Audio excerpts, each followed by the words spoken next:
नमस्कार, मी पंजाब डक. परभणी जिल्हा, लातूर जिल्हा, बीड जिल्हा, धाराशिव, त्याच्यानंतर नगर जिल्हा, त्याच्यानंतर जालना जिल्हा, संभाजीनगर, सोलापूर जिल्ह्यात आज बऱ्याच ठिकाणी विखुरलेल्या स्वरूपाचा पाऊस पडणार आहे. म्हणून हा अंदाज लक्षात घ्यायचा. म्हणजे सर्व दूर पडणार नाही, पण बऱ्याच पिकांना असं जीवदान ठरणारा पाऊस येणार आहे. म्हणून हा अंदाज लक्षात घ्यायचा. मग राज्यात मोठा पाऊस कधी येणार? तर राज्यात तुम्हाला एक सांगू इच्छितो की मोठा पाऊस कधी येणार. तुम्हाला एक सांगू इच्छितो की राज्यामध्ये सांगायचं झालं तर सध्या तरी मोठा पावसाचं वातावरण नाही, असाच भाग बदलत विखुरलेल्या स्वरूपातच पडणार आहे. म्हणून हे अंदाज लक्षात घ्यायचा. राज्यात फक्त जुलैच्या शेवटच्या आठवड्यात मात्र चांगला पाऊस राहणार आहे. म्हणून हा अंदाज लक्षात घ्यायचा. म्हणजे सांगायचं तर जुलैच्या शेवटच्या आठवड्यात म्हणजे हा पाऊस राहणार आहे. शेवटच्या आठवड्यात चांगला पाऊस, मग ते वाहूनी वडे नाले वाहणारा पाऊस जुलैच्या शेवटच्या आठवड्यात पाऊस येणार आहे. म्हणून हा अंदाज लक्षात घ्यायचा.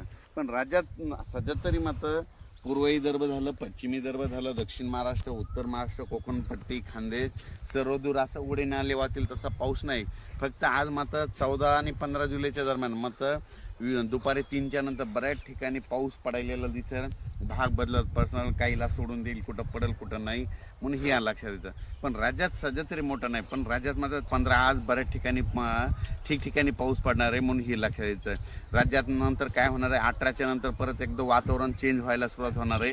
18च्या नंतर काय होणार आहे, मग हे नांदेड जिल्हा झालं, लातूर जिल्हा झालं, अक्कलकोट, सोलापूर, उदगीर, निलंगा ह्या शेतकऱ्याचं काय झालं, पाऊस नसल्यामुळे त्यांचे सोयाबीन थोडं सुकत आहे. तर त्यांना सांगू इच्छितो की 18च्या नंतर तुमचं नांदेड झालं, धर्माबाद झालं, बिलोली झालं, नायगाव, त्याच्यानंतर इकडं त्याच्यानंतर जळकोट, त्याच्यानंतर अक्कलकोट ह्या भागामध्ये मग 18-19 पासून जरा चांगलं तुमच्याकडं पाऊस पडणार आहे. कारण की काय होणार आहे, 18च्या नंतर तेलंगणा, आंध्र प्रदेश, तामिळनाडू, कर्नाटक तिकडे पाऊस पडत राहिल्यामुळं आपल्या महाराष्ट्राच्या सीमालगत ह्या पट्ट्यामध्ये पाऊस येणार आहे. म्हणून त्यांच्यासाठी म्हणजे लातूर जिल्ह्यातल्या त्या बॉर्डरच्या शेतकऱ्यांसाठी आनंदाची बातमी. पण राज्यात मात्र 22 तारखेच्या नंतर परत आता वातावरण म्हणजे असं वाढत 22 जुलैच्या नंतर चांगलं वातावरण वाढत जाईल.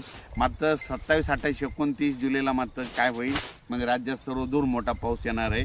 म्हणून हे अंदाज लागतं. म्हणजे सांगायचं झालं तर 25 जुलैच्या नंतर जुलैच्या शेवटच्या आठवड्यात चांगला मोठा पाऊस येणार आहे. म्हणून हा अंदाज लक्षात येतो.